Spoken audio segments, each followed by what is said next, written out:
Good morning. Good morning. We are here, aren't we? The chairs are creaking their little sermons. The walls are pretending to be solid. The city has already had its first cup of coffee, and the mind, well, the mind got here 15 minutes ahead of us and is already rearranging the furniture. That's all right. That's all right. Breathe. No one has asked you to become holy before 9 o'clock. No one has asked you to silence a century's worth of habits before the first word is spoken. We are not here to fix anything first. We are here to notice something that is already true. God is here. Now, I mean that exactly as it sounds, and more simply than we usually allow. Not God will be here when we settle down.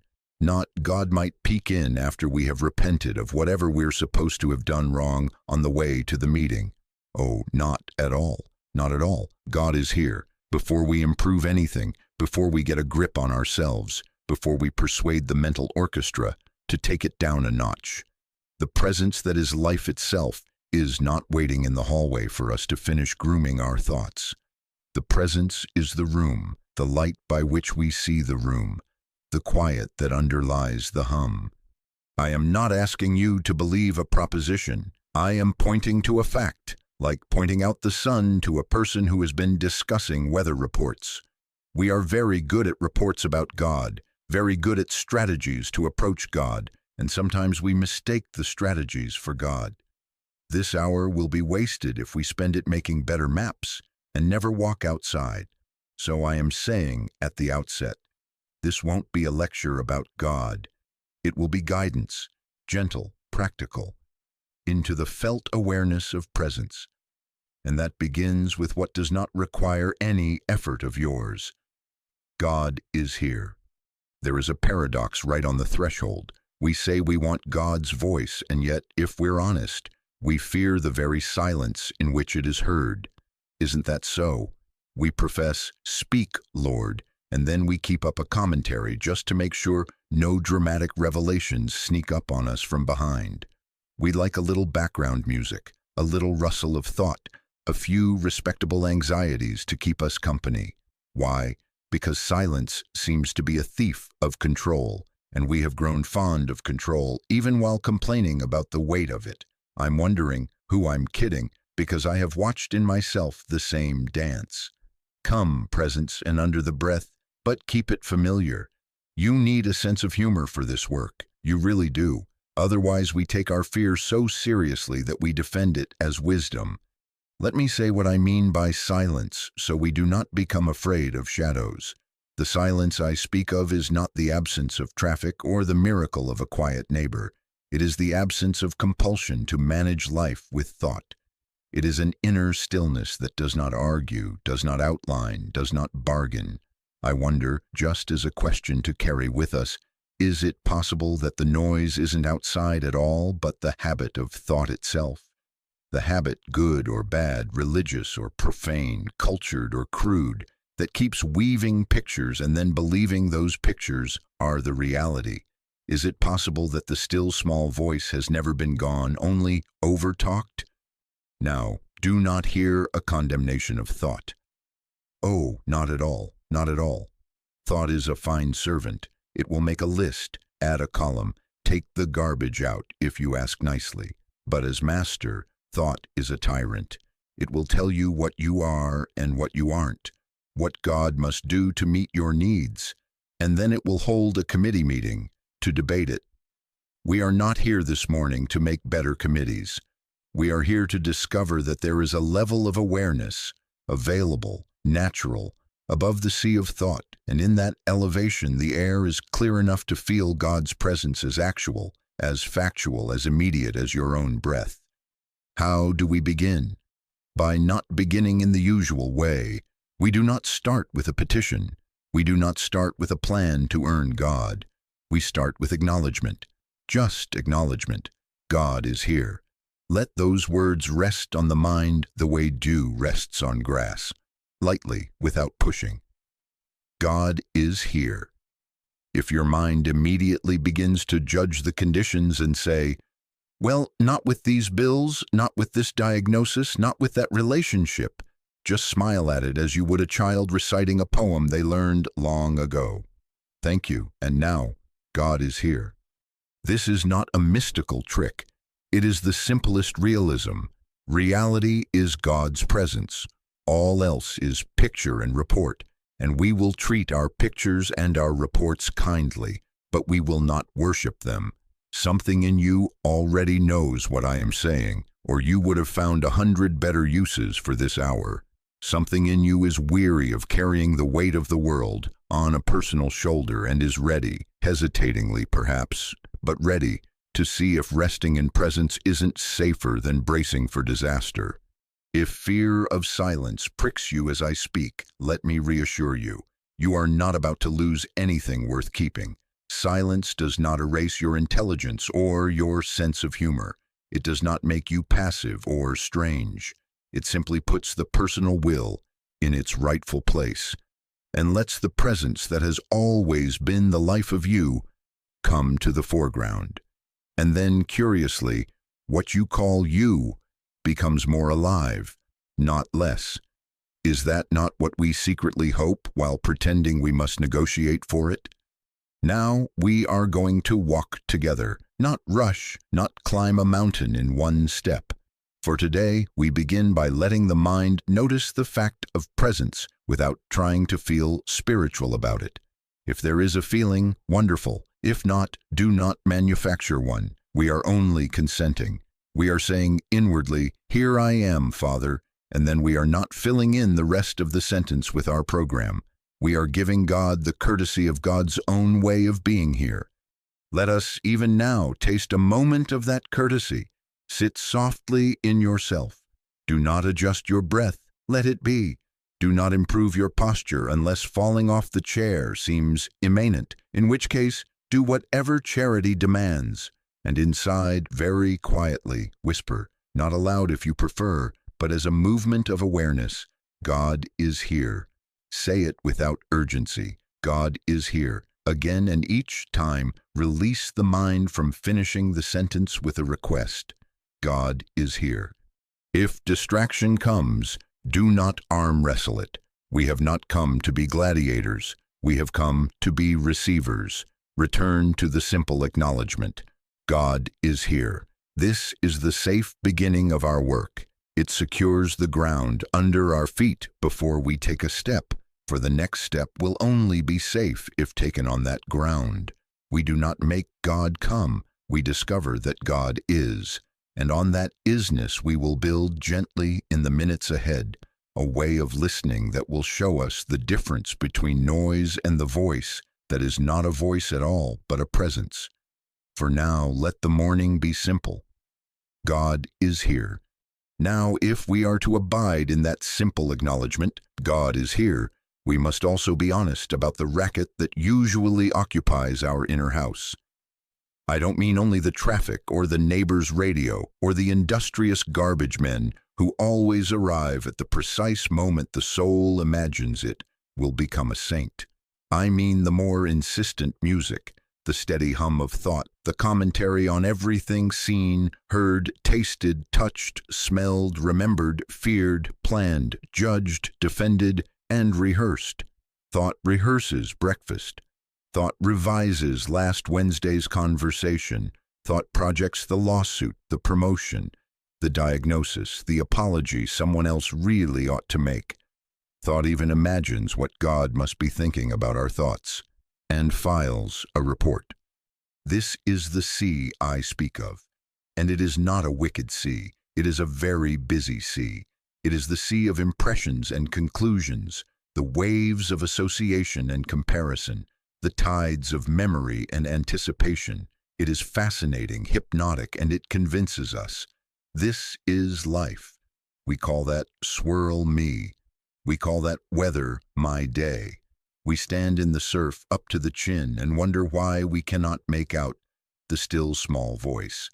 Is it possible, just possible, that we are trying to hear a mountain brook while standing beneath the waterfall with a drum strapped to the chest, beating time with our personal will? Consider how we often name this activity prayer. We sit down to pray, and we present our case, we submit exhibits, we outline a preferred outcome. We establish a deadline because, time is of the essence for omniscience. And then we continue with closing arguments. How can a still small voice compete with a loud personal will?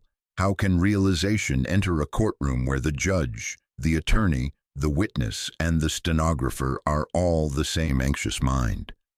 How can we receive when we are transmitting on every frequency we can find and calling it spirituality?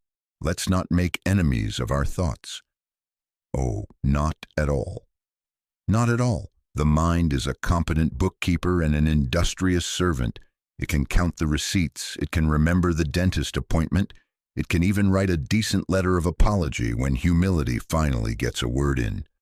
But when the servant becomes sovereign, we drown in the agenda, and we mistake the splash for God. The play-by-play announcer inside is not life. It is a reporter, and sometimes a very dramatic one. We will treat it kindly, and we will stop taking dictation from it as if the report were the reality. To rise above the sea of thought is not to hate the ocean, not to deny that waves exist. It is simply to discover that there is a shore. We are not assigned to build a dam against every wave. We are not asked to shout down every commentary, to arm wrestle every mental image into submission. Do you see? If you had to silence every thought before realizing presence, the saints would still be in rehearsal. Thinking will not make this so. Better thoughts about God will not make this so. To arrive above the sea of thought is to arrive in divine consciousness, and that is an actual shift, an actual feeling, a click of presence, not a better opinion. Now, because we have been educated by noise, let me say, by negation, what silence is not. Silence is not blankness. It is not sleep. It is not spacing out. It is not hypnosis, not trance, not an abdication of the faculties. It is not the virtue of people with nothing to do. It is not deadness, not passivity, not a glassy-eyed stare that forgets to pay the light bill. The silence I am pointing to is life-full, alert, and tender.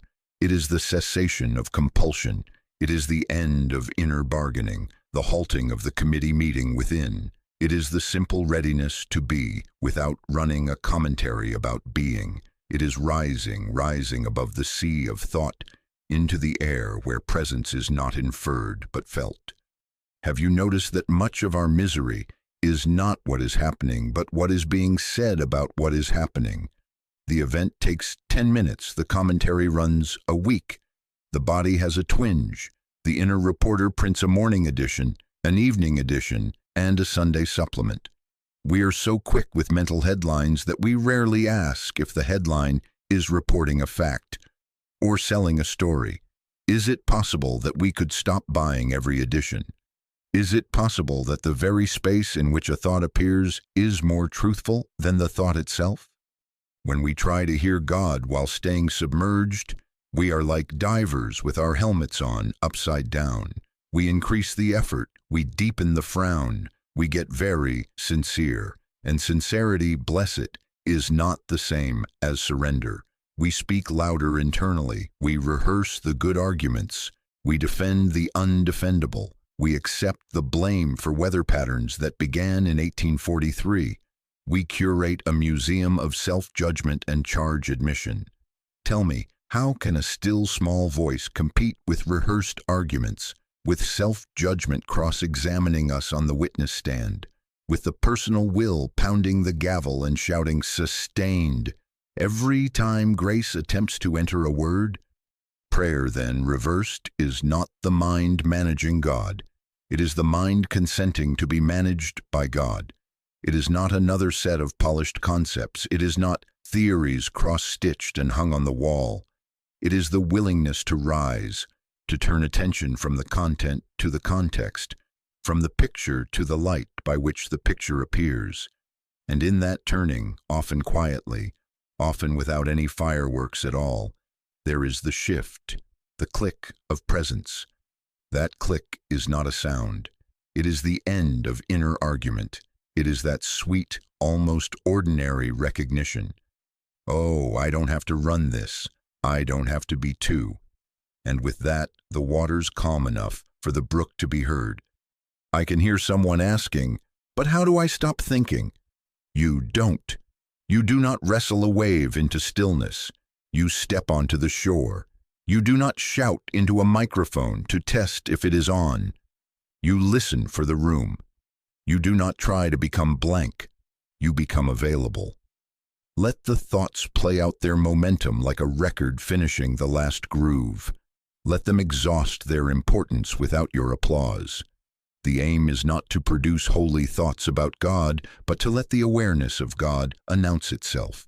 You will recognize it when it is present because the compulsion to fix, to argue, to defend, to forecast relaxes. The shoulders may or may not drop. The breath may or may not deepen, but inwardly there is that unmistakable sense, present, now, here. We are learning a very practical art. It is as practical as putting down the broom to notice that the floor is already clean. The noise will not vanish by decree, and it does not need to. We simply learn to stop giving it the final word. The announcer may keep up a little play-by-play. We no longer buy season tickets. We are after the contact, not the commentary. Seek me only, not seek information about me. Seek me. And as we do, as we again and again rise above the sea of thought, even for moments, the governance of presence becomes the fact of our day, and the noise loses its throne. So let the mind chatter a little, if it must. Let the world be as it is for the moment. Our business is simpler. It is to recognize that the sea is not our life, that thought is not our ruler, that we are free to stand on the shore and feel the quiet sun of God warming the whole scene. And in that warmth, without any personal engineering, you will feel it.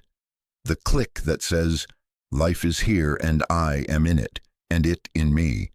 Then the work of listening can truly begin. Now, if we are honest, the very moment we begin to listen, a little tremor runs through the system. Have you noticed? The hands reach for a project, the tongue reaches for a rationale, the mind reaches for a slogan about reaching. Why? Because silence, real silence, is where we cannot continue the rehearsal. We cannot explain ourselves better to God. We cannot justify the old grievances or bargain for a revised ending.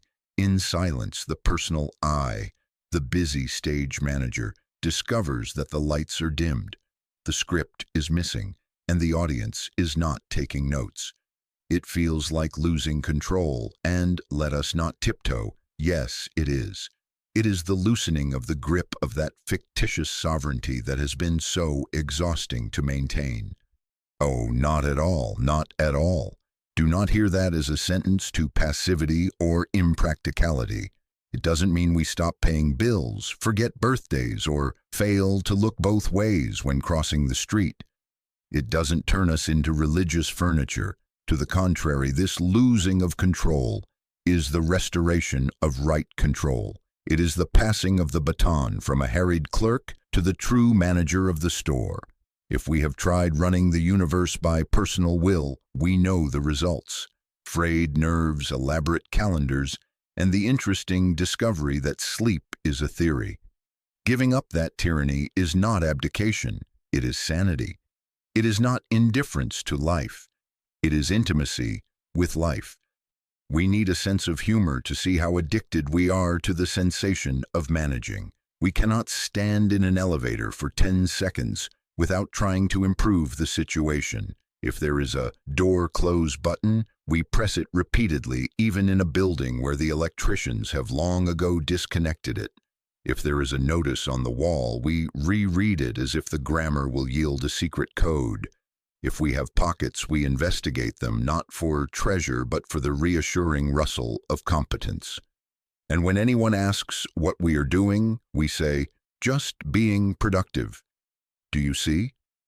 We are so accustomed to the little click of self-importance that the greater click of presence at first feels like a gap, an absence, a vulnerability. The mind panics. Who will guard the gate if I am quiet? and does not yet know that the gatekeeper has never been the doorman named me. The spiritual logic is simple, and therefore it offends our complicated pride. The ego believes its noise is protection. It believes that if it can keep the inner courtroom in session, evidence entered, witnesses called, objections shouted down, it can prevent disaster. But the very sound of that courtroom veils the judge, and the judge in this case is not a punitive figure, but the presence that is clarity itself. The noise covers the music, the commentary veils the landscape. The veil says, I'm keeping out the wolves, while keeping out the sun. Is it possible that the thing we call security, the constant self-talk, the planning against every contingency, the polishing of defense briefs no one has requested, is the very thing preventing the experience of safety in God? Let us say what silence is not, so our hearts may stop flinching. Silence is not resignation. It is not fatalism. It is not a glassy-eyed acceptance of whatever picture parades down the street. It does not say, que sera, sera, with a shrug and a nap. Silence is consent to presence. Silence is where we stop negotiating with an imagined outside power and meet the fact of our source. It is alert, soft, watchful. It is strong enough to refrain from adding itself to the emergency. It is wise enough to know that a mind at feud cannot conduct God's business. And what then are we entering as we let the personal will step down from the throne? Not emptiness, not a vacuum, not a lonely quiet. We are entering sanctuary. We are stepping into the inner temple of our own life, the chamber where the presence that breathed us forth is already at prayer without words. We are not withdrawing from life. We are stepping into life at its center. The sunlight analogy will serve us again. You cannot ask the sun to be sun. You cannot negotiate a warmer warmth, but you can come into the sunshine. The moment you stand there, the so-called effects, warmth, light, a little color in the cheek, are inseparable. Seek me only, seek me only. When we enter silence, we are not practicing deprivation. We are practicing proximity to the source from which all wise action, all right supply, all genuine direction flow as qualities of the One. I know the protest that rises. If I don't keep thinking about it, it will fall apart. Have you tested the opposite? Have you ever discovered that after a few moments of true quiet, the next step appears with less effort and more correctness than hours of mental wrangling could produce? That conversation you were dreading arranges itself in 2 simple sentences. That task you were postponing is finished in a fraction of the time, because the energy of resistance is no longer the foreman. The ego performs a grand show of management, and the set collapses when a real breeze blows. Presence manages without fanfare, and the house stands in a storm. Let me reassure another fear. If I am quiet, won't people walk over me? Oh, not at all. Not at all. Silence does not remove your no. It removes your nervousness. It does not prevent you from saying yes. It prevents you from saying yes to what is untrue for you. Silence is what lets the word be simple and final when it is time to speak. It is what lets the gesture be efficient when it is time to act. It is what keeps the eye clear when the picture is dramatic. Where God is realized as presence, authority is gentle and unmistakable. You do not have to announce it. You simply stand in it, and the situation recognizes its governor without a struggle. We are, then, learning to welcome the feeling of losing control as the sign that we are entering the right room. The personal I relaxes its grip, and yes, it trembles. It is accustomed to being the star of a one-man show. Let it tremble without giving it back the microphone. We are not firing it from arithmetic and errands. We are relieving it of cosmic duties. The sea of thought may raise its waves in protest. That is all right. The shore is here. Step onto it. each time you choose the quiet consent over the noisy bargain, you train the nerves to trust what the heart already knows. God is the safety, not the scheme. So if, as we turn within, you notice the reach for one more argument, one more checklist, one more explanatory footnote for God, smile and drop it, not with violence, with courtesy. Thank you, mind. Your services are not required in this sanctuary. Then simply be. The fear that once called this emptiness will, by its own failure to find a problem, begin to rename it peace. And in that peace, the old need to be two, me here, God there, loosens. We will take that up further, but for now, it is enough to feel the truth. The dethroning of the personal will is not the end of safety, it is the door to it. Where presence governs, nothing essential is ever at risk. Where God is, I am, and I need not keep the world spinning with my thoughts to prove it. If silence is the door, then prayer is the way we put our hand upon the knob and stop rattling it. Up to now, much of what we have called prayer has been a refined form of worry with religious vocabulary. We have asked for guidance, supply, healing, protection, good words, good aims, and have not noticed the nervous I behind every request. The little clerk of the universe rehearsing outcomes and deadlines, the whisper, if you would only do it by Thursday. I'm wondering who I'm kidding, because I have caught myself reciting the blueprint to omniscience as if I were auditioning to be foreman of creation. You need a sense of humor for this, otherwise you will mistake your outline for reverence and call it faith. Now let us turn the entire subject right side up. Prayer reversed. True prayer is not asking God to speak. God is not a reluctant witness in a courtroom who must be coaxed to the stand. True prayer is consenting to listen until presence is realized. Seek me only. Seek me only. Not seek the answer, not seek the effect, not seek the symptom to change. Seek the source. Father, reveal thyself. That is all. Not reveal a plan, not reveal a new set of outer arrangements to fit my inner bargaining. Reveal thyself. And when the self is revealed, even a little, even as a slight stirring, the qualities you hope to request come as sunlight comes with the sun. Here is the analogy that will not fail you because life itself proves it each day. You cannot ask the sun to be warm. You cannot beg the sun to tan your arm. There is no liturgy capable of persuading sunlight to be light. But you can come into the sunshine. You can open the shade. You can cease arguing with the lamp and step outside. The moment you are in the sun, the so-called effects, light, warmth, color, are inseparable. They do not arrive one by one after a negotiation. They are the nature of the sun itself. So with God. Do not pray for warmth. Do not pray for a tan. Do not pray for a list of benefits as if they had some existence apart from the presence. Bring yourself into God, and you will discover there never was a yourself apart from God to be brought. The prayer now becomes the realization that where God is, I am, and where I am in God, all that God is present as my very life. Let me clarify by negation, because the mind hears, do not ask, and immediately thinks we are advocating negligence. Oh, not at all, not at all. This does not mean we fail to show up for our job, forget to return the call, or shrug at hunger and sickness because we've learned a trick of spiritual language. It doesn't mean we become fatalists or that we throw responsibility into the air like confetti.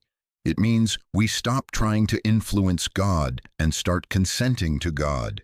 It means we let the sun be sun, and we stand in it before moving a muscle so that the movement is warmed and lit by presence. We are not becoming indifferent. We are becoming accurate. Consider how this looks in the small theaters of the day. You face a decision at the office, the kind that attracts committees and whiteboards and the unending hum of what if? Before the committee convenes in your skull, be still.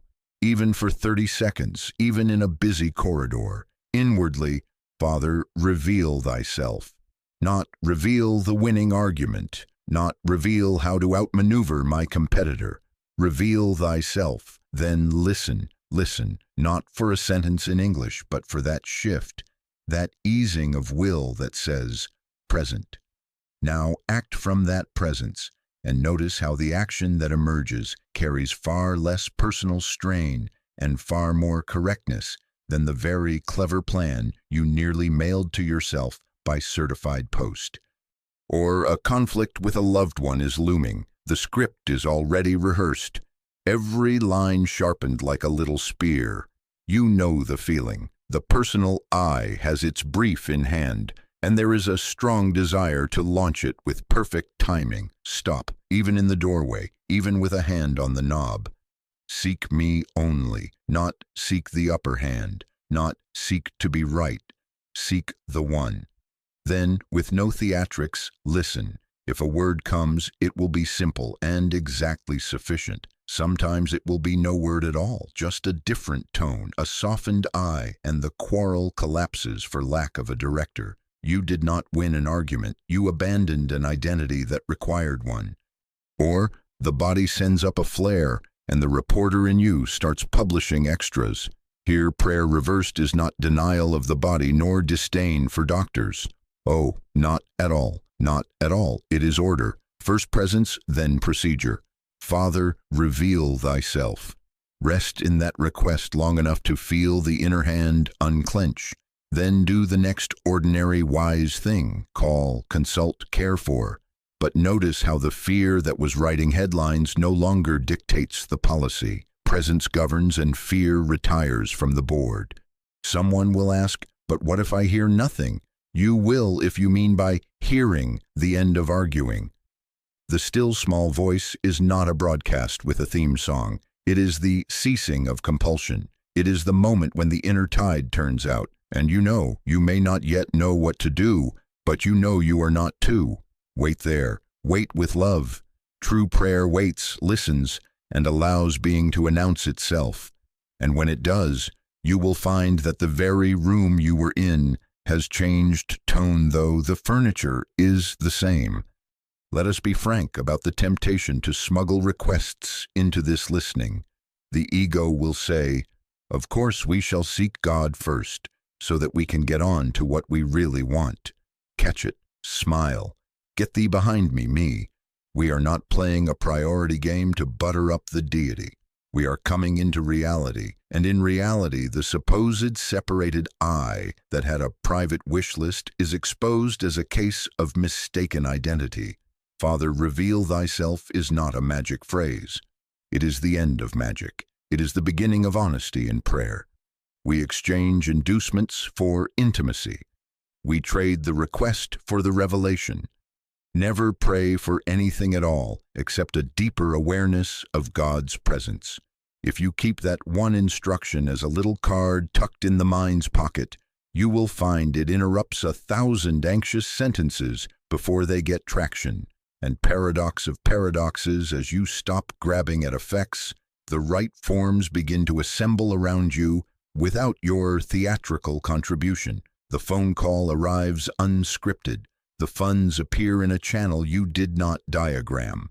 The apology, which no amount of mental rehearsal could wrestle out of a relative, appears in 2 gentle words, not because you managed God, but because you consented to God. This is communion, and it is as available in a kitchen with a boiling pot as in a chapel with a priceless window. Listening is portable. You can carry it into the elevator where the door close button is a placebo, into the waiting room where clock hands pretend to be powers, into the child's bedroom when the fever runs a number and love wants to panic. Listening precedes right action. Listening undercuts haste. Listening removes the jitter from the word no and the wobble from the word yes. And because listening takes the I off the throne, the action that follows blesses more than the one who moves.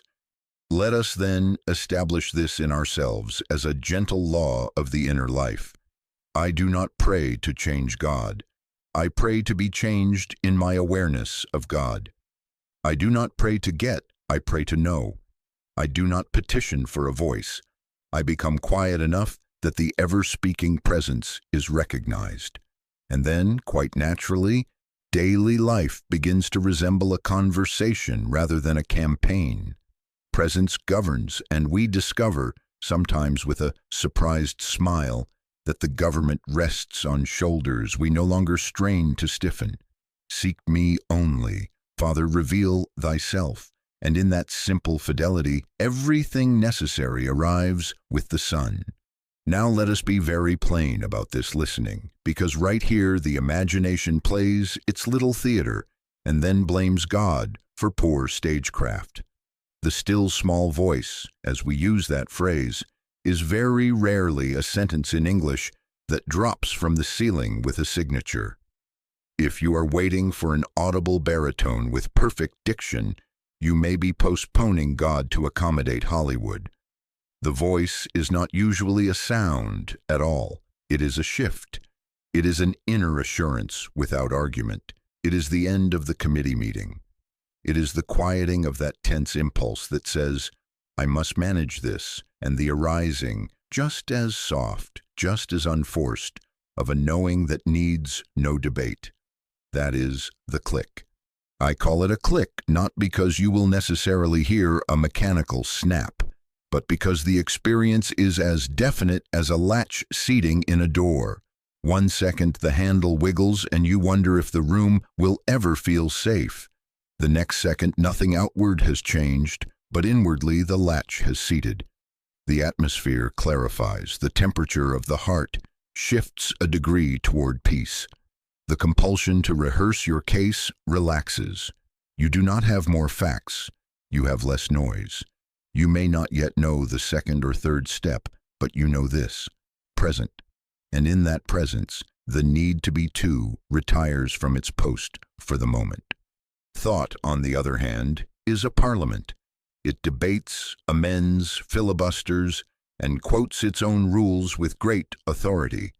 Thought compares yesterday's weather to tomorrow's rumor and calls the result a forecast.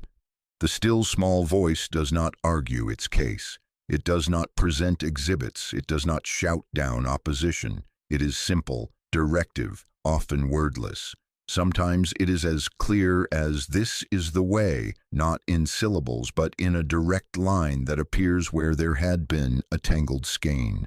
Sometimes it is a restraint, not now, which arrives with such gentle authority that your very blood pressure says, Amen.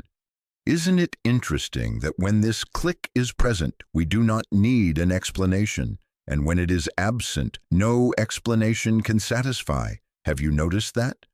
When the click is here, one sentence will do where pages could not. When it is absent, even your favorite spiritual quotation becomes a paper fan in a heat wave. Then why do we keep fanning? Because we imagine that more words will create the shift. They won't. Words can point. Words can invite. They cannot replace the click, because the click is not a conclusion arrived at. It is a presence realized. Let me ask you a question, or rather a chain of them, because sometimes the only way to arrive at the simple is to walk around it slowly. When you are truly still, truly even for a handful of heartbeats, who is listening, and to what? And where is the listener located? In the head, in the chest, behind the eyes? Follow it, and you will find you cannot finally pin the listener down as a person. The listening seems wider than the one who claimed to be listening. It is as if the room itself were attentive. It is as if attention is happening, not being manufactured. Do you see what I'm pointing at?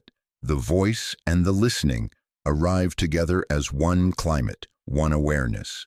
We will speak more of that oneness, but already you can taste the mischief draining out of the old picture of me here and God there. Let me reassure you by negation so that the heart may settle and not look for fireworks.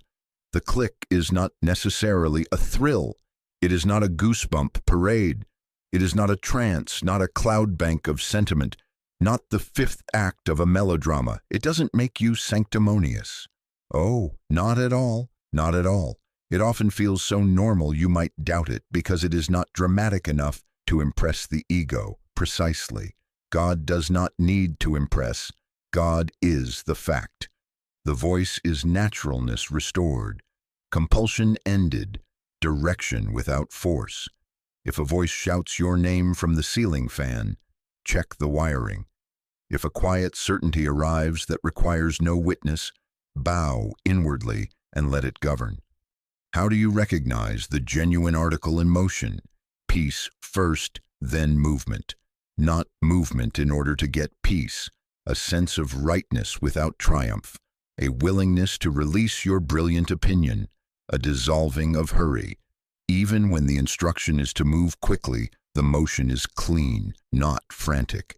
The mind may protest because it did not get to argue its way into this moment, but the protest is like a child murmuring in the back seat, while the car is already safely on the right road. You do not have to silence the child, you simply do not hand it the wheel. Sometimes the click comes while washing a dish. You were thinking very hard about a problem over at the office. You rinsed a plate. Suddenly you were no longer thinking about the problem, and the solution was just there, without ceremony, as if it had been waiting for you to stop hiring consultants. Sometimes the click comes in the presence of a tree, or on the way to the mailbox, or in the middle of a sentence you thought you were going to complete another way. Notice the ordinariness. Presence loves simple rooms. Now here is the great comfort, and I say it as a promise because experience will bear me out. That presence of God is the insurance policy. When the click is present, even faintly, fear loses its emergency powers. The future relaxes its menace. You don't become careless. You become unafraid. You are no longer gambling the day on the dice of outcomes. Where presence is realized, you begin to know in your bones that whatever form the next hour takes, there will be sufficiency within it and governance over it. Outcomes can vary, presence does not, and therefore your compulsion to control yields to a steadier hand than yours and mine. Think of a radio, and some of you remember when tuning was not digital. You turned the dial, and as you approached the station, the static diminished. The voices clarified, and then there it was. The exact pitch, no fuzz. No one had to convince you that you had found it. The very absence of static was the proof. That is the click, or a lens that has been just slightly out of focus. Turn the ring. The blur sharpens, and you exhale because the strain of squinting ends. That is the click, or the compass needle that has been twitching because of a nearby magnet and then settles north when you remove the interference. That is the click. Notice that in each case the authority is quiet. It announces itself by the cessation of interference, not by a parade. Someone will say, "But what if I don't get the click on schedule?" Don't try to invoice God. Be still. Seek me only. Wait without sulking. The willingness to be quiet without an ultimatum is itself the preparation. Very often what blocks the click is the demand that it look a certain way, arrive by Thursday, and vindicate our plan. That is still the Parliament at work. Smile. Thank you, Parliament. Recess has been called. Then listen again, and softer. When the click comes, you will discover that the very need for vindication has evaporated, which is one of the proofs that you are hearing rightly. The ego is not getting its sugar. Now, shall we test this while we sit here? Not as a performance, just as a courtesy to truth. Close the inner door for a moment. Let the hands soften in the lap, or if you are holding your own attention in the air, let it sit beside you. No bargaining, no sentence to complete. Father, reveal thyself. Only that. And listen, not with your ears, but with your being, for the end of a small argument you didn't know you were having. If it ends, even a notch, that is the click. If it does not end yet, do not diagnose. Stay kind, stay available. The tide turns during the quiet, not the noise. We will not make an idol of this sensation. because it is not a sensation we seek, it is God. But let us honor the sign when it appears. The click is the sign that the sea of thought has been stepped out of, and the shore discovered. And from that shore, the way forward ceases to be a debate. It becomes a walk. Seek me only. Seek the presence, and let the presence prove its government. Where the click is, the voice is. Where the voice is, you will not need to be two, and life will quietly say, thank you for allowing it to be lived by the one. Now, if the click is not a performance, but a presence, and if that presence is here, then let us follow the simple logic that frightens only the ego. If God is here, God is not over there. Where would there be in God? Are we to maintain another universe in which God is absent and we are heroically commuting back and forth with our little prayer tokens? Or is it possible that separation has been the central superstition of our mental parliament, and that when the static quiets, we are not receiving a foreign transmission? We are remembering our own source. Let me take a prop, an object lesson, because sometimes the mind will accept in glass what it resists in God. Take a tumbler in your hand. Look at it. Ask very childlike questions, because truth loves simplicity. Where is the inside of this tumbler? Where is the outside? Where does the outside leave off and the inside begin? Are there really two sides, or is there but glass? You can put water inside and your lips outside. You can speak of inner surface and outer surface. But in reality, there is but glass. One substance, one being appearing to our convenience with two functions. Now bring this home to the very heart of our practice. God is our invisible selfhood. We are the visible expression of that selfhood. Two in function, one in being. There is not a God over there pulling strings and a person over here pulling on God. There is but God appearing as you, as me, as us. One life, one consciousness, one substance, one law, expressing. The listener and the voice are not two. The listening that is happening in you when the click comes is God's own attention knowing itself. The voice that is silently certain is not a visiting dignitary. It is your life being recognized as itself. Oh, not at all, not at all. Do not hear this as human deification, as if the personal I, with its habits and histories and opinions about soup, is now to march under the banner I am God. That would be the oldest idolatry in a fresh suit. This does not enthrone the little clerk. It retires him with honors and a pension. It does not say, I, Joe, or Jane am the Almighty. It says, I live, yet not I. Life itself lives as me. It is the death, the gentle daily death of I, me, mine as a separate center, and the arising of the one self we can neither increase nor diminish. The moment anyone believes they possess a separate life, a separate mind, a separate goodness or power, limitation has already entered by the side door. We have none of ourselves. We have none less than God. Let us clarify further by negation, so the heart does not trip over old scarecrows. Oneness does not mean uniformity of faces or the collapse of individuality into dull sameness. It doesn't mean the end of art or the refusal of science or the suspicion of commerce. It doesn't mean we speak in one voice tone, wear one robe, or give our furniture to the neighbors as a sacrament of boredom. It means that behind the varied forms and functions, the surgeon and the singer, the baker and the bicyclist, there is but glass, there is but God. We are only two in function, the invisible and the visible, the source and the expression. In being, we are one, and because there is but one being, there is no distance to close, nothing to get from God, nothing to persuade God to do for us that God is not already being as us. Think of the absurdity we enact when we forget this.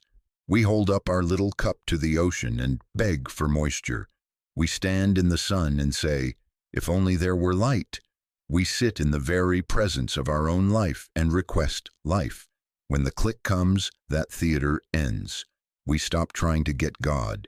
We begin quietly, naturally, to live from God. We move, we speak, we decide, as outflow, not as beggary. The prayer is no longer, come down here, assist me, validate me. The prayer becomes no prayer at all in the old sense. It is realization. Where God is, I am, and there is no I apart to complain of lack. Resist the given light or outline what omniscience should think next. You will notice a very practical effect the moment this dawns, even faintly. Effort changes character. What used to feel like straining to connect now feels like consenting to express. You are not summoning courage. Courage is the nature of the life that is already living you, and it shows in the necessary word at the necessary time. You are not manufacturing love for the difficult person. Love, not sentimental but factual, recognizes itself as the only identity in the room, and the difficulty cannot find a host. You are not clamping your jaw to be honest. Honesty is the light of your being revealing what needs to be seen, and the tongue follows it without drama. We do not become passive. Oh, not at all, not at all. We become accurate because we act from the center instead of from the periphery. Now, does the mind object? Yes, it says, but surely there must be two. I hear the voice. I am the listener. Follow it gently. Who is this I? Where is it located? In the head, in the chest. Trace it as we began to, and you will feel the edges blur. The more you listen, the less you can find the me as a separate object. Attention widens. The room itself is attentive. The voice is not a message sent across a canyon. It is awareness becoming aware of itself. The click is the soundless agreement of being with being. That is why peace arrives without argument. That is why the need to be right collapses without a victor. That is why you cannot boast about the click. There is no separate I left to take applause. Do not be afraid of the implications. Oneness lifts burdens. It does not add them. If God is the life of you, then provision, protection, intelligence, and law are not services you requisition. They are your native atmosphere. You do not have to get on the phone to headquarters every hour to renew the franchise. Headquarters is the substance of the store. Seek me only means let the glass be glass, and stop painting a line between inside and outside, then arguing over import tariffs. When you stop maintaining the illusion of two, grace begins to do its ordinary work, which is extraordinary only to the mind that thought it was alone. And so, when you leave this room or close this book, you will not take God with you in a suitcase. You cannot. You will go as the appearing of God to the corner you happen to stand in. Your kitchen will be the sanctuary. Your office will be the sanctuary. The street will be the sanctuary, because sanctuary is not a place. It is the fact of oneness recognized. The listener and the voice are not two. There is but glass. There is but God. And in that realized presence, life ceases to be an argument and becomes a continuous amen. If there is but glass, if the listener and the voice are not two, then what keeps this awareness from being our steady climate instead of an occasional weather event? It is not God's absence. It is not an unfriendly universe. The only obstruction is the repeated assertion of a private center, the little pronoun that patrols the border and stamps passports. I, me, mine, my problem, my supply, my body, my future. The moment that center is assumed, we are back to two, and the sea of thought is free to advertise storms. Now, I am not about to suggest a war against a pronoun. Oh, not at all, not at all. You need a sense of humor here, or you will attempt to bludgeon language and call it holiness. The practice is gentler and more effective. We die daily, which means we relax the identification with that private center whenever it puts on its uniform and begins issuing orders. We do not scold it, we smile at it, we step aside, and we listen until the click resumes governance. Let us make this practical with a small experiment, because truth to be lived enjoys a little structure. For the next 7 days, 7 is a good biblical number. It frightens no one except calendars. Become very lightly watchful of how often speech and thought center on I. Don't become grim, become curious. Notice not only the obvious I, but the stealth forms, my idea, my time, my nerves, my reputation, our project, which is sometimes my with a mustache. When you catch it, don't slap your mouth. Soften it, translate it. Instead of, what am I going to do about this? Rest a moment in, God is here. The answer is here. Instead of, my supply is tight. Pause in, where God is, there is the activity of supply. And wait for the click that ends the emergency tone. Instead of, I must get through this day, try, even for 10 seconds. Life is living this day as me. And watch the shoulders drop a fraction. We are not becoming mute or strange. We are becoming less possessed by a narrator who confuses storytelling with governance. Let me clarify by negation, because immediately someone says, am I to lose my personality? Am I to become a doormat? Am I to speak in riddles and never use a straight sentence? No, no. This does not mean an odd refusal of pronouns. It doesn't mean you cannot say, I'll have coffee without consulting a committee on cosmic oneness. It doesn't mean the disappearance of individuality into beige fog. It means that the center of identification shifts from a private claimant to the divine presence that is your actual life. It means motives are purified of fear and possessiveness. It means you stop acting from the periphery and let the center carry its own weight, which it does without strain. Here is how the inner pivot looks at the moment of fear, because fear is where the I shouts the loudest. A bill arrives that seems larger than your sense of supply. Hear how quickly the voice begins, what will I do? Where will I get? How will I manage? That is the parliament warming up. Before it sessions itself into panic, turn within. God is here, the answer is here. Or if you like our familiar phrase, Father, reveal thyself. Not reveal a trick, reveal thyself. Hold there long enough to feel the latch seat, the click. Then do the next simple, sane thing. Very often you will find that what looked like a wall is a door when the hand is steady on the knob. The outer action may be a phone call, a careful list, a conversation. The inner action was the surrender of a separate proprietor, and that surrender opens channels your proud plan would have overlooked entirely. A similar pivot in the body, a symptom shouts, what will I do if? The string of ifs can reach the moon by lunchtime. First presence, then procedure. God is here. The law of life is here. Wait for the inner argument to end. Then call, consult, care.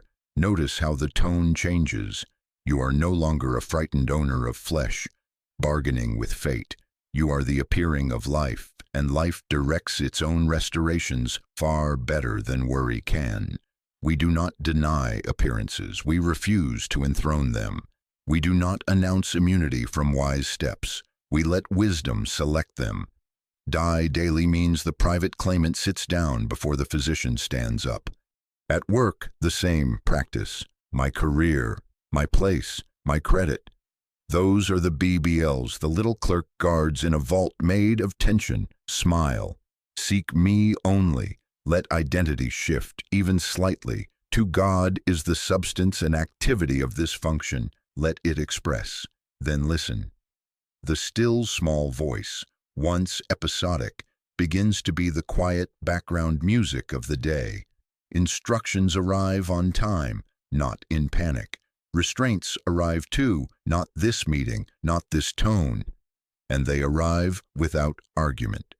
You will notice you say less to impress and more to bless, which is a great relief to your colleagues who never asked to be your audience. Someone will say, but if I let the personal I relax, won't I lose ambition? Won't I drift? Oh, not at all. Not at all. You will lose strain. You will not lose direction. Ambition tends to be the nervous version of purpose. Purpose does not need caffeine. It has a pulse of its own, and it is wonderfully specific. As the eye relaxes, purpose clarifies because it is no longer mixed with the need to be seen, to be right, to be first. You move for the sake of the movement God is being, not for the mirror. And curiously, results improve because results are no longer saddled with proving your existence. Try a small fast that reveals much. For 1 hour each day, choose to speak of tasks without possession. Not my client, my file, my deadline, but the client, the file, the work, and let the sentence end with a quiet inward nod to Source. Father, reveal thyself here. If you forget and say, my, don't fine yourself a quarter. Smile and translate. This is not superstition about syllables. It is a training of attention away from a private center and toward the presence that is actually governing. The words are a cue. The cue points you towards the click. What happens over time? The still small voice ceases to be a rare visitor and becomes a resident tone. Not that you walk on clouds. You boil water, you answer mail, you put the rubbish out, please put the rubbish out.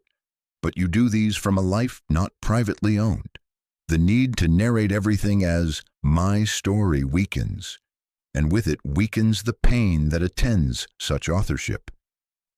Blessing becomes less conditional because there is less me to protect, and the paradox reveals itself in daily demonstration. As the personal I dies daily, your true individuality shines more clearly, not as a performance, but as transparency. The light passes through without being refracted into pride or fear. Let us be still for a breath and test the hinge on today's door. Inwardly, where God is, I am, and there is no separate I here to carry this alone. Father, reveal thyself. Wait for the end of one small argument. If it ends even slightly, that is dying daily already in motion. Keep it simple, keep it kind, keep it constant. Hearing God becomes natural as the personal I relaxes its grip, and what had felt like a discipline becomes, quite wonderfully, our native ease. Now we let it walk. If the still small voice is a shift, and if oneness has retired the old too, then the usefulness of truth will not be proven in the sanctuary only. It will be proved in the kitchen, the office, the street, where life pretends to be loud and ordinary. Silence is not a retreat from life. Silence is the way life is rightly governed, not the silence of muteness, not the silence of a deserted room, but the inward quiet that rises above the sea of thought for a handful of seconds and lets presence do what presence is: law, order, sufficiency, love. Let us take the kitchen first, because kitchens tell the truth. Before the knife meets the onion, before the heat meets the pan, before the appetite meets the plate, pause. A very small pause. A 3-second turning. Father, speak. And then stop outlining the menu of how God should be God. No bargaining about taste or time. No little parliament drafting culinary decrees. Just the pause. Wait for the click that ends the hurry. When it comes, you will notice that the same chopping becomes different chopping. The same stirring becomes different stirring. Tension leaves the wrists. There is no heroic halo around it. Only a rightness that does not argue. Even grace before meals changes tone. It is no longer a speech to heaven about calories and gratitude points. It is a quick recognition God is here, and then eating from that recognition, which quiets the appetite's chatter and turns the table into a shrine of sufficiency. Now to the office, whether your office is a tower, a shop, or a corner of the dining table where a laptop believes itself to be boss. Before the phone call that matters, before you press send on a masterpiece of persuasion, before the meeting where someone's tone has been rehearsed all night, pause, finger off the button, eyes soft. Father, speak. and then stop outlining. Do not tell God the outcome and ask for a notary seal. Seek me only. Listen for the end of the small inner argument that says you must win or nothing good will happen. When the click arrives, even a faint one, you will discover that you can hear the person on the other end of the line instead of your own echo. You may speak less, ask a better question. Let a sentence end where yesterday you would have added 3 more to secure the verdict. You will not become vague. Oh, not at all, not at all. You will become accurate. The meeting will not become a revival. It will become sane, and sanity is a form of love. Conflict is the sport of the parliament. It drafts speeches, it assigns blame, it practices mirror arguments, brings silence to the scene, not as a pointed tool against the other, but as a mercy to your own nervous system. Someone speaks sharply. The body starts the old rehearsal. Pause. Inwardly only, God is here. Not, make them apologize. Just, God is here. Wait a second longer than your defense lawyer prefers. If the click comes, your next word may be a question instead of a thesis, or a quiet, perhaps you're right, not as surrender to error, but as permission for truth to surface without force. The strange thing is that a small silence in one heart often depressurizes the room. We do not set out to improve them. We let presence govern us. The government is contagious. On the street, the same law holds. Horns, sirens, the opera of traffic with its untrained soloists. You know it. Do not demand the city sign a non-disclosure agreement for your spiritual life. It won't. Practice inside noise. At the red light, before the mind lists 6 reasons the universe should repaint the lights in your favor, pause. Father, reveal thyself. The car is not a monastery, but you have 1 rib's width of sanctuary behind the sternum. When the click comes, the jaw untenses. You might even notice the sky. The light will change on its own schedule. Your pulse will not. You are not withdrawing from the road. You are letting the true driver carry the vehicle called you. You will still turn left on time. You will not use the horn to exorcise demons. The neighbor's radio at midnight, the dog with theological opinions, the garbage truck that believes dawn is a polite time to lift metal, these are not your enemies. Let them be your choir. Silence is not an absence of decibels. It is presence realized. Can you hear the quiet behind the sound, the stillness that does not flutter, even when the lid of the world rattles? Practice there. Smile, perhaps. You need a sense of humor, as we often say, or you will try to bargain with refuse collection as a method of salvation. We practice where we are, not where our fantasy would relocate us. A micro practice, then, and let it be as common as breathing. Before any crossing from thought to action, before you dial, before you answer, before you lift fork to mouth, before you sign, before you reply to the child, before you rise from the chair, give presence 3 seconds.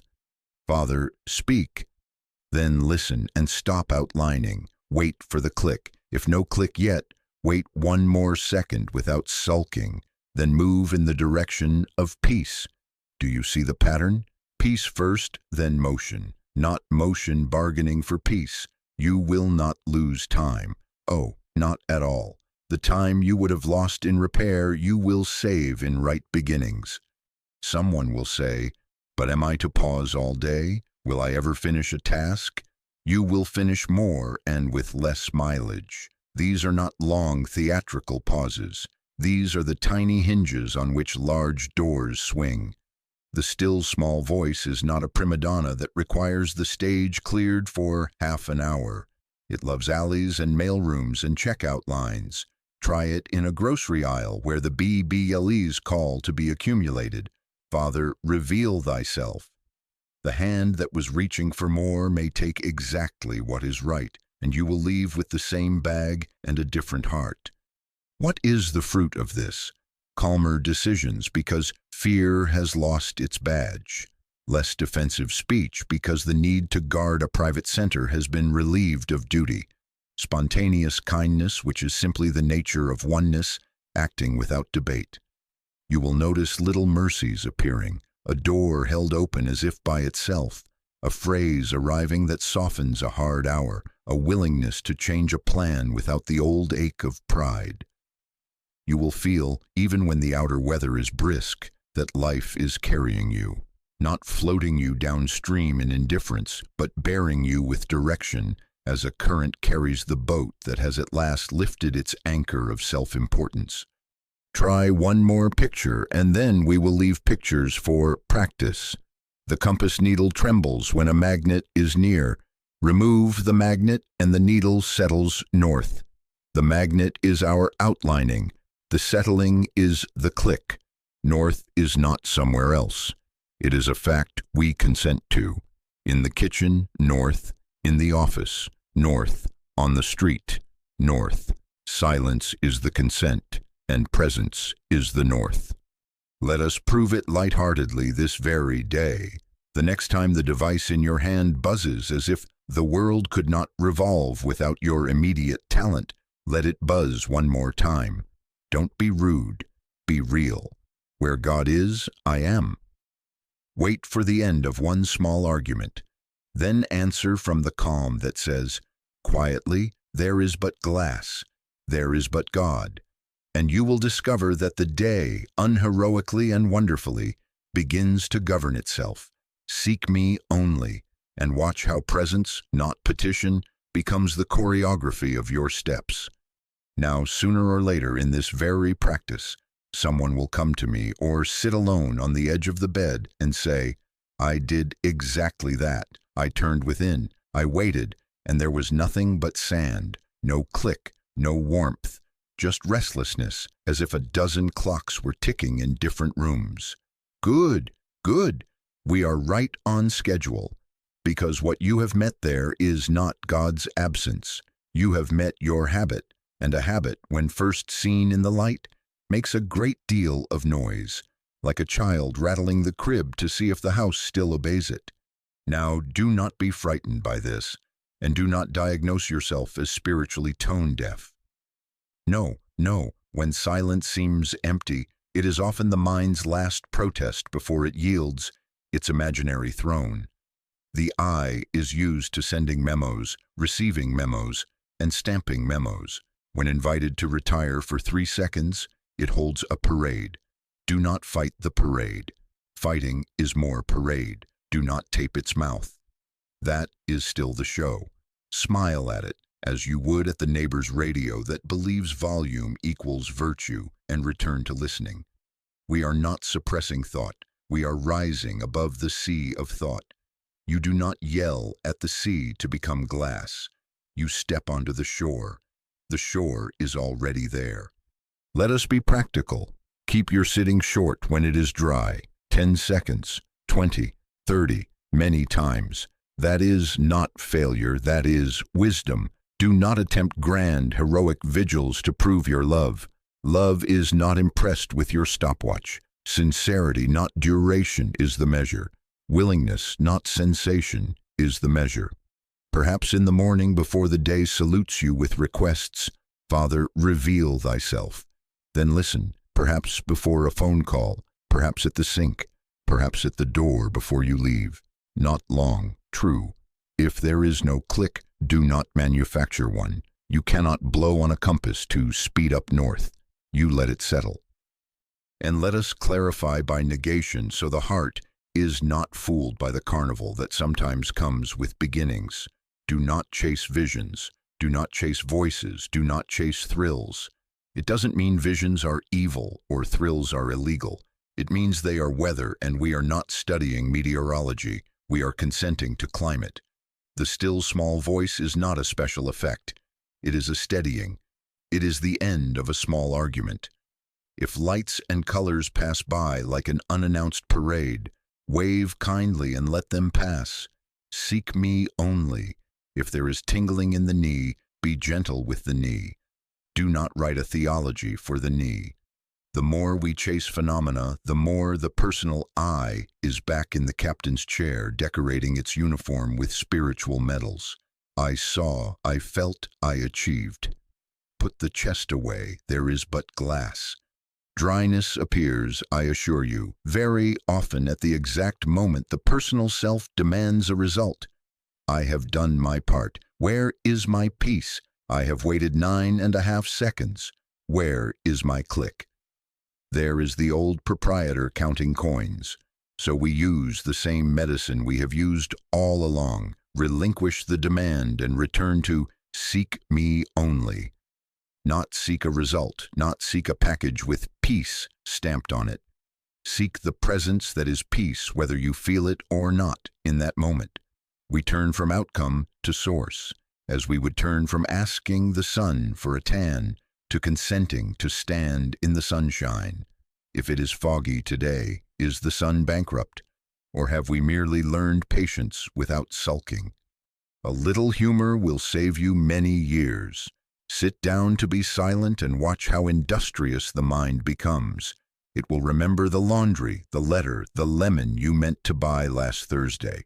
It will suggest you adjust the curtain by 1/4 inch to improve God's angle of entry. It will propose a new posture, a better chair, a more spiritual lamp. Smile. This is not wickedness. This is momentum. The train is not your enemy. It is merely moving. You are not obligated to ride it. You step off. Gently. God is here. One breath more. Father, reveal thyself. If the train insists on roaring by for the whole minute, fine. You have done no harm by sitting in a quiet station while a train passes. What if sleep comes? Then you had a nap. God did not. What if boredom comes? Excellent. Boredom is often the first honest admission that the drama has lost its ratings.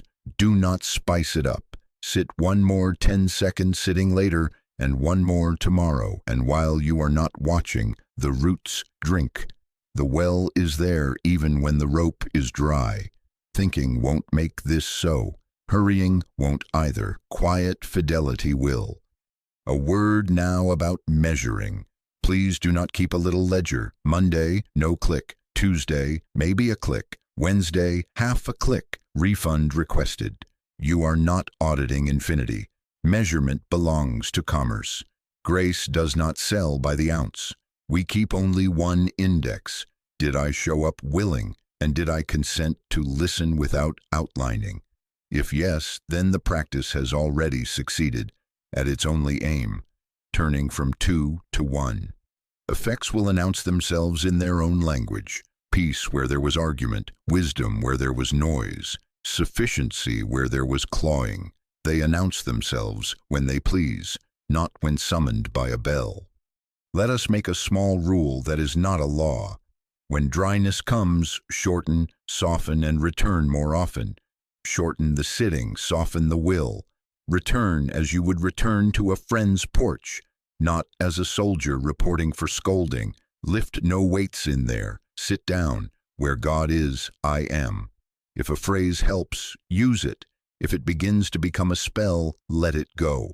We are not enchanting God into showing up. We are discontinuing our insistence that God was somewhere else. Then, when the click arrives some ordinary morning in the middle of tying a shoe, you will hardly notice at first, only that the knot tied itself and the breath forgot to argue. That is presence governing life naturally, not theatrically. And if, after all this, a week seems dry, thank it for its honesty.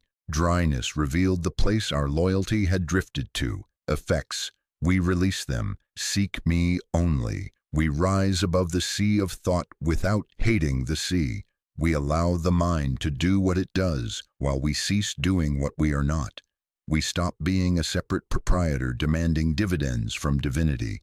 Very gently, very simply, we listen. And we keep listening for seconds at a time until the steadying is so usual that we scarcely remember life before it. Then even dryness, when it returns, and it may, finds no theater, no judge's bench, only a room where the lights are on and the chairs are empty because the host is not two. If there is but glass, if the listener and the voice are not two, then how could blessing be confined to a private corner marked mine? It cannot. Good morning again to this one truth. The presence that clicks in your center is the same presence everywhere. There is not a household edition of God for your kitchen and a public edition for your city. There is not a travel-size God for airplanes and a heavy-duty God for hospitals. There is but God. And because there is but God, the silence into which we rise is not a private vault. It is a field without fences. What is realized here as here is true there, because there and here are not two in this presence. Now let me clarify quickly before the mind fashions a technique and sells tickets. We are not about to become thought projectors, sending beams at unsuspecting relatives across the river.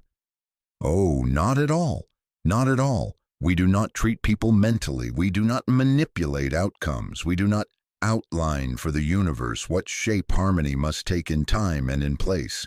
That would place the Parliament back in charge with a spiritual accent. Our work is simpler and more powerful. We acknowledge the one life right where discord announces itself, and we rest in that acknowledgement until the click ends argument. The ending of argument is the blessing. When the argument ends, law appears, order appears, love appears in ways that surprise us because we did not script them. Have you noticed on a day when you have made even a little contact that you move through the market and the tension in the lane seems to thin? No proclamation, no sermon at the avocados. You pause at the end of the aisle. Father, reveal thyself. And you find yourself letting someone go ahead with a cart that looks like a small ark. You think nothing of it. But watch the ripples. The checker smiles at someone who had braced for the opposite. A quarrel that was auditioning in the next line forgets its lines. Who did that? Not a personal charm. Presence realized has no distance to cross. It is already under the skin of the event. The lamp switched on does not run about the room chasing darkness with a broom. It simply shines, and darkness finds it has no case.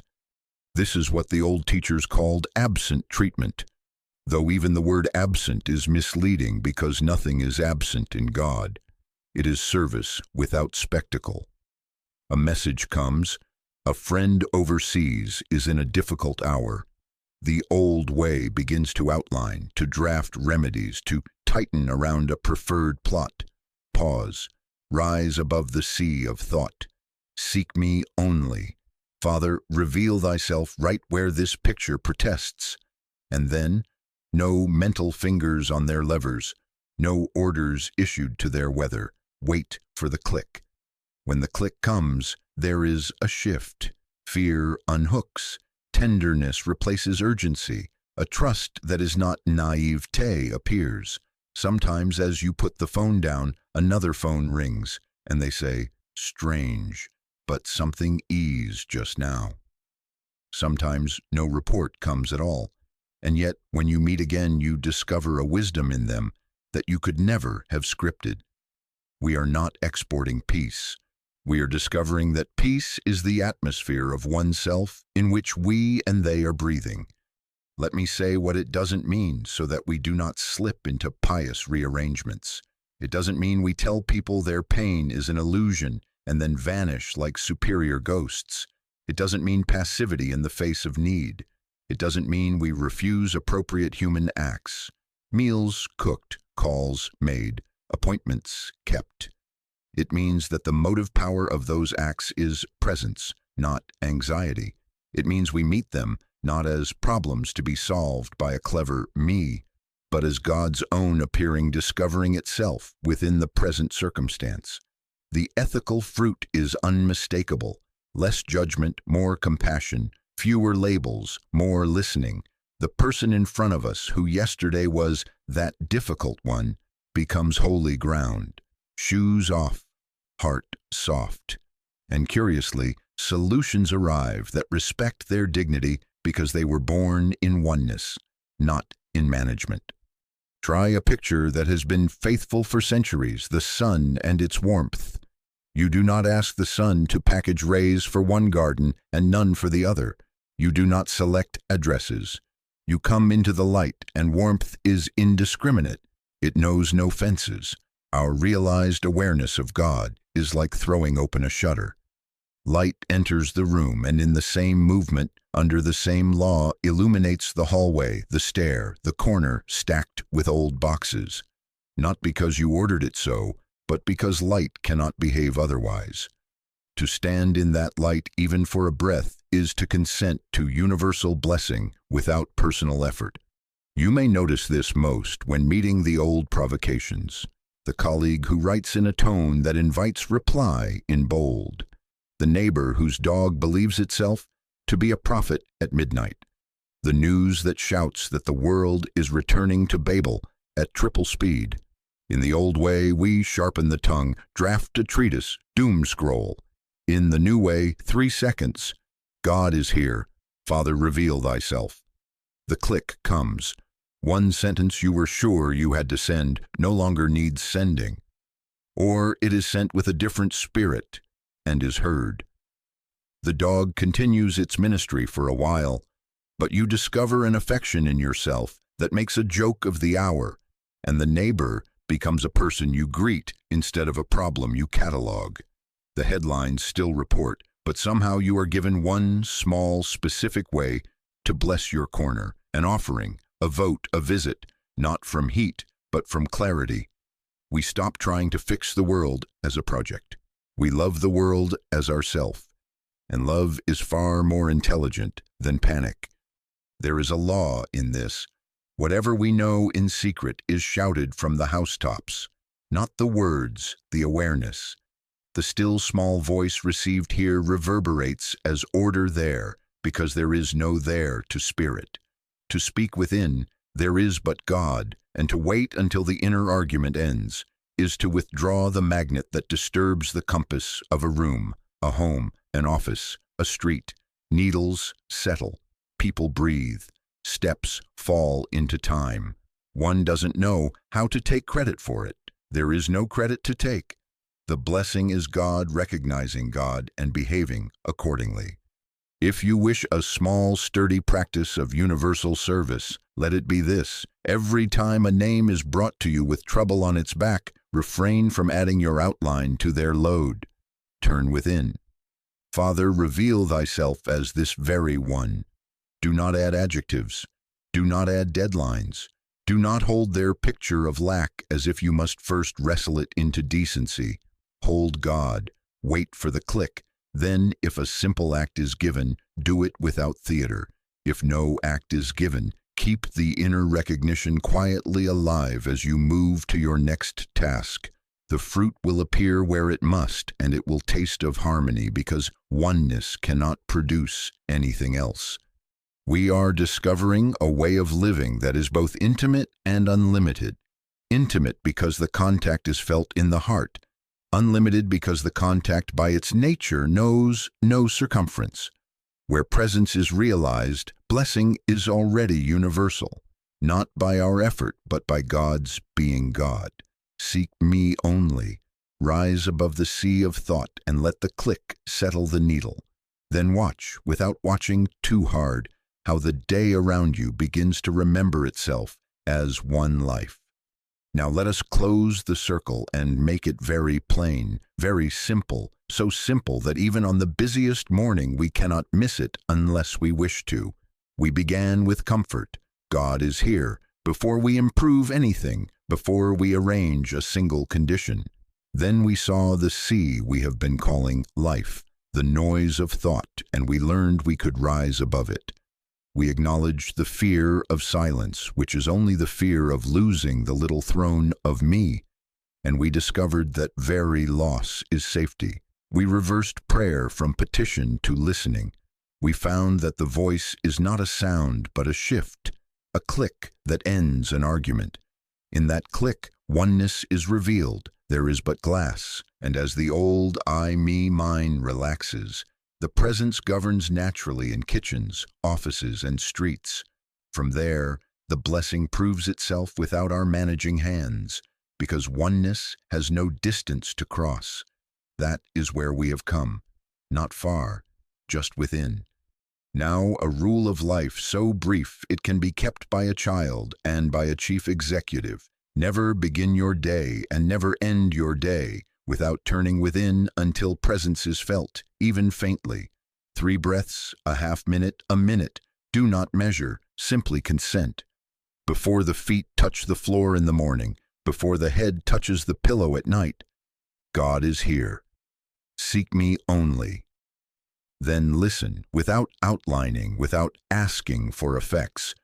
Wait, not tensely, not bargaining. Just wait until you notice the end of a small inner argument, the settling of the needle. That is enough. That click, however slight, is the assurance of the day and the rest of the night. Where God is, I am. Where I am, God is. But let us be quick to guard this from superstition. This is not a technique to get God to do things. Oh, not at all. Not at all. We are not charming the universe into obedience. We are surrendering our pretense of being a private center, and the surrender reveals what has always been true. Think of it as opening the shutter, not compelling the sun. The warmth, the light, the growth, they follow because of what the sun is, not because of our excellent shutter work. So do not sit with a grocery list of miracles in your pocket and a stopwatch in your hand. Do not attempt to corner the Almighty into finding you a parking space or into anointing your favorite outline. No. The prayer now becomes the realization that where God is, I am, and that is enough to let right place, right time, right action arrange themselves by law rather than by our nervous choreography. Make it homely. The alarm announces itself like a tin prophet. Smile. Before bargaining with it, whisper inwardly, God is here. Not loudly, not to impress the ceiling, just the secret turn. Perhaps one more breath. Slow, easy. If the argument ends, if peace as soft as the edge of a blanket is felt, that is our beginning. Rise and wash the face in that presence. Butter the toast in that presence. If a plan arises, let it arise. If it doesn't, do the next right simple thing without rehearsal. At day's end, do not conduct an audit. God does not require your ledger. Lay the day on the altar without adjectives. Father, reveal thyself as this day already complete in thee. Wait again for the settling. Forgive yourself for the places the outline leaped. Forgive the world for failing to read your script. Let it all be gathered into the one self that was never two. Sleep then in God, not in commentary. And if you forget a morning or an evening, then remember at noon or in a stairwell or while brushing your teeth. The presence does not scold. The chair you already own will hold a saint. The schedule you already have can be sanctified by 3 seconds of honesty. These are the tiny hinges on which the wide door swings. We are not adding another burden to the day. We are laying down the only burden we ever carried. I must do this by myself. Seek me only. The rest is added because it cannot help itself. Let us now, together, do the thing itself and not talk about it. Let us meditate a few minutes. We are not going to think thoughts about God. We are going to listen for God. If it helps, close the eyes. Let the shoulders drop their epaulets. Let the breath find its own rhythm, inwardly only, quietly. God is here, not as a slogan, as a doorway. Seek me only. And now we do the rarest act in all the world. We do nothing, we listen. If thoughts chatter, let them. That is the sea. We are not at war with the sea. We have stepped onto the shore. If a fragment of a to-do list drifts by, smile at it and let it go where all lists go. If a phrase wishes to repeat, where God is, I am, use it once or twice as you would knock gently on a friend's door and then stop knocking and wait at home. Wait until the small inner argument ends, until there is a feeling no louder than the hush in a church, before a hymn, a click, a settling. That is the still small voice. It does not argue. It does not announce itself with trumpets. It is the presence being itself where you are as you. Rest there a moment. No words now. There is but glass. There is but God. Where God is, I am. Let the silence be the prayer and the answer. Let love be law. Let order appear without your fingers on the dials. Let your neighbor, your work, your body, your city, quietly be gathered into the one life that is loving itself. And as we come out, do not come all the way out. Keep a corner of the shutter open. Let this be the way we begin and the way we end, until silence becomes home and the voice becomes constant. Then, even in the middle of the market, even at the red light, even when the world rehearses its old play, the heart will know. God is here. Seek me only, and we will smile, because the circle is closed and yet never closes. It is life being life. Let us be very quiet now.